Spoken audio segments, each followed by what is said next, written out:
ঘাটতি থাকার কারণে মিনসের প্রবলেম দেখা দেয়। দেখেন এই কচু শাকের মধ্যে আপনার প্রচুর পরিমাণে ভিটামিন এ থাকে। প্রচুর পরিমাণে ভিটামিন এ থাকার কারণে আপনার রাতকানা যে রোগটা এটা সহজে হতে পারে না। রাতকানা রোগ প্রতিরোধের জন্য অত্যন্ত খুব চমৎকার একটি শাক, এটা হচ্ছে কচু শাক। এটা খেলে পরে প্রচুর পরিমাণে এ পাওয়া যায়, ভিটামিন এ পাওয়া যায়।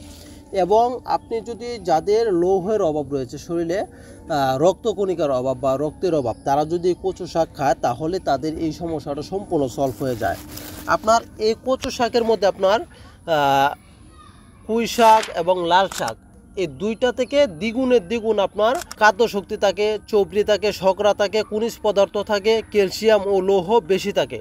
রক্ত শূন্যতা এবং গর্ভাবস্থায় চিকিৎসকরা সহজে এই আয়রন বা লৌহ পাওয়ার জন্য বেশি করে কচু শাক খাওয়ার জন্য পরামর্শ দিয়ে থাকেন।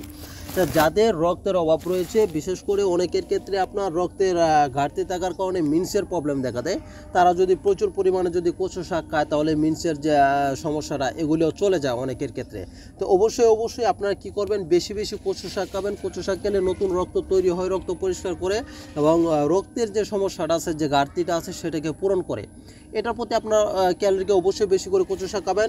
এবং এই কচু শাক শরীরের জন্য আরও অত্যন্ত খুব গুরুত্বপূর্ণ কতটি ভিটামিনের কাজ করে, যা একজন মানুষের মানে খুব প্রয়োজনীয় একটা খাবার, যেটা প্রতিদিনই আমাদের যে শরীরে যে পরিমাণে ভিটামিনের প্রয়োজন পড়ে সেটাকে যোগান দিতে এটা খুব ভালো চমৎকার কাজ করে থাকে।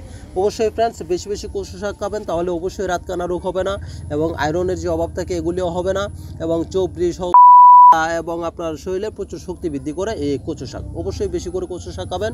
আর অবশ্যই ছোট্ট একটা রিকোয়েস্ট, প্লিজ ভিডিওটা একটু শেয়ার করে দেবেন।